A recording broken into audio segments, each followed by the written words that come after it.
আউযু বিল্লাহি মিনাশ শাইতানির রাজীম। বিসমিল্লাহির রহমানির রহিম। আমি আজকে একটি বিষয় নির্ধারণ করেছি, সেটা হচ্ছে ইসলাম কি এবং মুসলিম কে। আমার কাছে মনে হয়েছে এই বিষয়টি একটি অতি গুরুত্বপূর্ণ বিষয়, কারণ আমি অবলোকন করেছি যে আমাদের দেশে অধিকাংশ মানুষ মুসলিম হওয়া সত্ত্বেও প্রায় 90% লোক আমাদের দেশে মুসলিম, এবং আমাদের দেশের যুবকরা, অধিকাংশ যুবকরাও মুসলিম। কিন্তু আমি দেখেছি আমাদের দেশে অধিকাংশ যুবক আজকে তাদের ইতিহাস ঐতিহ্যের কথা ভুলে গিয়ে, গৌরবোজ্জ্বল ইতিহাস ঐতিহ্যের কথা ভুলে গিয়ে আজকে তারা মানব রচিত আদর্শ, ধর্মনিরপেক্ষতা, জাতীয়তাবাদ, সমাজতন্ত্র কিংবা মুজিববাদ বা জিয়াবাদ প্রতিষ্ঠা করার জন্য সংগ্রাম চালিয়ে যাচ্ছে। যদি এইসব যুবকরা, যদি তারা ইসলাম সম্পর্কে জানতেন, ইসলাম শব্দের অর্থ জানতেন, যদি মুসলিম শব্দের অর্থ জানতেন, তারা, আমার দৃঢ় বিশ্বাস, তারা এই পথ থেকে ফিরে আসবে। এই বিষয়টি আলোকপাত করার পূর্বে আমাদেরকে জানতে হবে ইসলাম এবং মুসলিম শব্দদ্বয়ের অর্থ কি। ইসলাম এবং মুসলিম শব্দদ্বয় আরবি মূল শব্দ সিম শব্দ থেকে এসেছে, যার অর্থ আত্মসমর্পণ অথবা শান্তি। অতএব যে ব্যক্তি নিজের ইচ্ছাকে আত্মসমর্পণ করে শান্তি অর্জন করেছে তাকে মুসলিম বলে। এর উদাহরণস্বরূপ আপনারা সূরা বাকারার 131 নম্বর আয়াতটি দেখতে পারেন, যেখানে আল্লাহ সুবহানাহু ওয়া তাআলা বলছেন, স্মরণ করো ইব্রাহিমকে যখন তার পালনকর্তা বলেন আত্মসমর্পণ করো। আসলে আত্মসমর্পণ করো, সিন শব্দটি ব্যবহার করা হয়েছে। সে বলল, আমি বিশ্বজগতের প্রতিপালকের নিকট আত্মসমর্পণ করলাম। মুসলিম। অর্থাৎ কোনো ব্যক্তি যদি মুসলিম হওয়ার ইচ্ছা পোষণ করে, তাকে সর্বপ্রথম সমস্ত সৃষ্ট থেকে মুখ ফিরিয়ে নিয়ে সমস্ত কিছু স্রষ্টা মহান আল্লাহ রাব্বুল আলামিনের দিকে মুখ ফিরাতে হবে।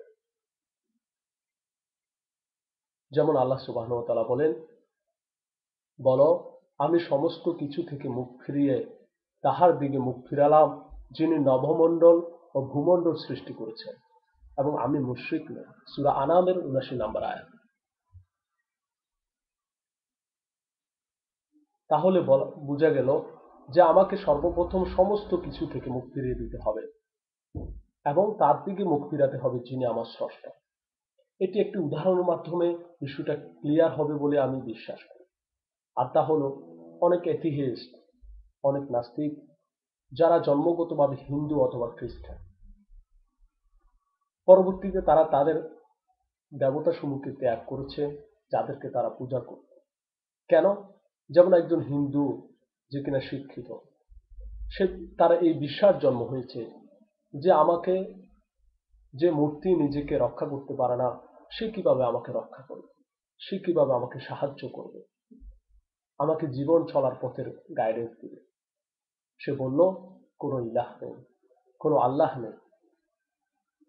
একজন খ্রিস্টান যে দেখলো, ক্যাথলিকের অনুসারী, সে দেখলো যে তারা তৃত্ববাদে বিশ্বাস করে, পিতা, পুত্র এবং সত্যের আত্মা, তারা তিনজন এক।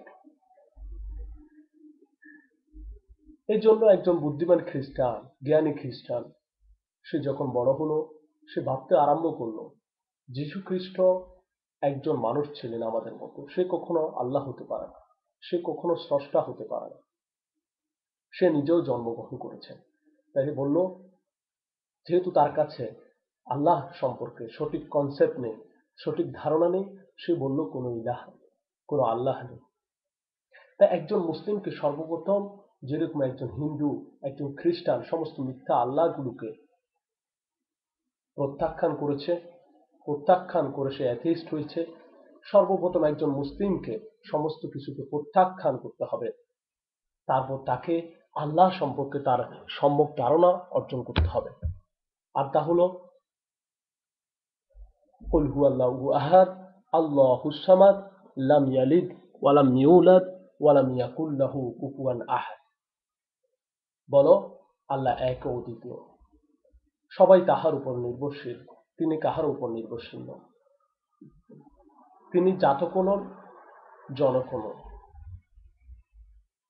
এবং তাহার সমতুল্য কেহ নন। তিনি হচ্ছেন এই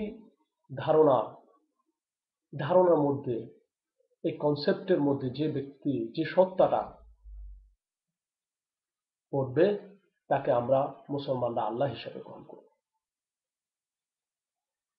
যখন আমার কাছে এই সত্তার সম্পর্কে জ্ঞান আসলো, তখন আমি মিথ্যা আল্লাহ সম্পর্কে ধারণা লাভ করলাম।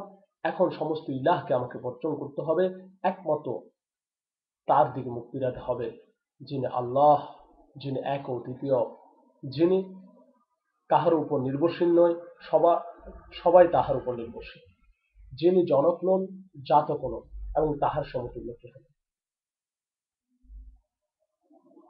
আল্লাহ সুবহানাহু ওয়া তাআলা মুসলমানের সংজ্ঞা এইভাবে দেন কোরআনুল কারীমে, বলুন, আমার সালাত, আমার কুরবানি, আমার জীবন ও মরণ সব বিশ্ব প্রতিপালক আল্লাহর জন্য। সূরা আনামের 6-163 নম্বর আয়াত। অর্থাৎ একজন মুসলিম যে কিনা 5 ওয়াক্ত নামাজ আদায় করে, 5 ওয়াক্ত সালাত আদায় করে, সে এই সালাত একমাত্র শুধুমাত্র আল্লাহর জন্য করবে, এবং সালাতের মাধ্যমে সে প্রতিনিয়ত যে জিনিসগুলো সম্পর্কে পরিচিতি লাভ করছে, সেগুলো সে বাস্তবায়ন করার চেষ্টা করবে ব্যক্তি এবং সমাজে। যেমন ধরুন, সালাতের মাধ্যমে সে নারী অধিকার সম্পর্কে জানছেন, বিজ্ঞান সম্পর্কে প্রেষিত হচ্ছে, সে প্রতিবেশীর হক সম্পর্কে সম্যক অবগত হচ্ছে, সে সমাজনীতি, অর্থনীতি সম্পর্কে সম্যক লাভ করছে, সেগুলো সে ব্যক্তিগত জীবনে এবং সমাজ জীবনে বাস্তবায়ন চেষ্টা করে। এবং কোরবানি, সমস্ত কোরবানি সে একমাত্র আল্লাহর জন্য করবে। এবং আমার জীবন, অর্থাৎ জীবনটি হচ্ছে যেমন খাওয়া দাওয়া, ঘুম, পড়াশোনা, চাকরি, পরিবার দেখাশোনা, এবং নাগরিক হিসাবে নিজের দায়িত্ব কর্তব্য, প্রত্যেকটি বিষয়কে অন্তর্ভুক্ত করে। এই প্রত্যেকটি বিষয় যদি আমি আল্লাহ সুবহানাহু ওয়া তাআলার নির্দেশ মোতাবেক পরিচালিত করতে পারি, এবং আমার মরণ যদি বিশ্ব প্রতিপালক আল্লাহর জন্য হয়, তাহলে আমি নিজেকে মুসলিম বলতে পারি। আর আল্লাহ বলেন, আল্লাহ ছাড়া কারো বিধান দেওয়ার ক্ষমতা নেই, অর্থাৎ নির্দেশ দেওয়ার ক্ষমতা, আইন দেওয়ার ক্ষমতা একমাত্র আল্লাহ সুবহানাহু ওয়া তাআলা। এটি আপনারা পাবেন সূরা 12-40। এবং আল্লাহ সুবহানাহু ওয়া তাআলা বলেন, ইসলাম একটি পূর্ণাঙ্গ জীবন ব্যবস্থার নাম। আল ইয়াউমা আকমালতু লাকুম দীনাকুম ওয়া আতমামতু আলাইকুম নি'মাতি ওয়া রাদিতু লাকুমুল ইসলাম। আল্লাহ সুবহানাহু ওয়া তাআলা সূরা মাইদার 3 নম্বর আয়াতে বলেন, আজ আমি তোমাদের জন্য তোমাদের দ্বীনকে পরিপূর্ণ করে দিলাম।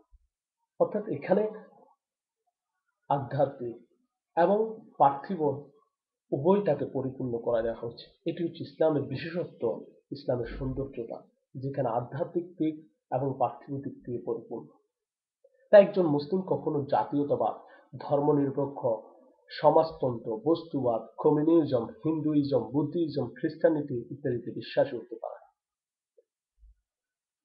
একইভাবে একজন মুসলিম কখনো কার্ল মার্কস, লেনিন, মুসোলিনি, মাও সেতুং, মুজিব কিংবা জিয়াকে তাদের আদর্শ হিসাবে গ্রহণ করতে পারে না। কারণ আল্লাহ তাআলা বলেন, যারা আল্লাহ ও শেষ দিবসে আশা রাখে, আল্লাহকে অধিক স্মরণ করে, তাদের জন্য রাসূলুল্লাহ সাল্লাল্লাহু আলাইহি ওয়াসাল্লামের জীবনে উত্তম আদর্শ রয়েছে। সূরা আহজাবের 33-21 নম্বর আয়াত। এখানে একটি কথা বলা প্রয়োজন, সেটা হলো, এইসব মানব রচিত আদর্শ সমূহ কিংবা একজন ব্যক্তির আদর্শ চরিত্র যদি ইসলামের সাথে মিলে যায়, কিংবা কোরআন এবং হাদিসের সাথে কন্ট্রাডিক্টরি না হয়, সাংঘর্ষিক না হয়, তাহলে আমাদের কোনো আপত্তি নেই সেই অংশটিকে মেনে নিতে।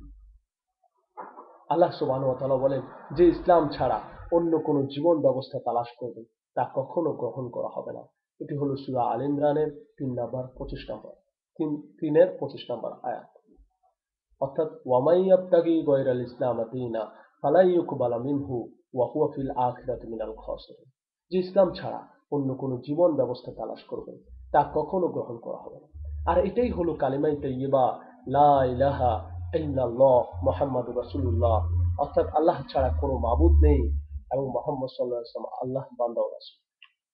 তাই মুসলিম মাত্রই তার ব্যক্তিগত, সামাজিক, রাষ্ট্র ও সংবিধান সবকিছুতে ইসলামকে একমাত্র আদর্শ হিসেবে গ্রহণ করবে অথবা বাস্তবায়নের প্রচেষ্টা চালাবে এবং ইসলামের সাথে সাংঘর্ষিক সমস্ত কিছুকে প্রত্যাখ্যান করবে। এটি হলো কালেমায়ে তাইয়্যিবার দাবি। আর রাসূল সাল্লাল্লাহু আলাইহি ওয়াসাল্লাম বলেন, সেই ব্যক্তি ঈমানের স্বাদ পাবে যে আল্লাহকে শুধুমাত্র রব হিসেবে গ্রহণ করেছে, দ্বীন অর্থাৎ জীবন ব্যবস্থা হিসেবে ইসলাম এবং মুহাম্মদ সাল্লাল্লাহু আলাইহি ওয়াসাল্লামকে সন্তুষ্ট চিত্রে মেনে নিয়েছে। সেটি আপনারা পাবেন কিতাবুল ঈমানের সহিহ মুসলিম। শুধু বিশ্বাস করাই যথেষ্ট নয়, নিষ্কলুষ বিশ্বাস নিয়ে আমরণ থাকতে হবে। আসুন আমরা সবাই বিশুদ্ধ ঈমান নিয়ে জীবনযাপন করি, কারণ আল্লাহ বলেন, যারা ঈমান আনার পর ঈমানকে জুলুম অর্থাৎ শিরক দ্বারা কলুষিত করেনি তাদের জন্য শান্তি। সদাকাল্লাহুল মাওলানাল আযীম। ধন্যবাদ সবাইকে।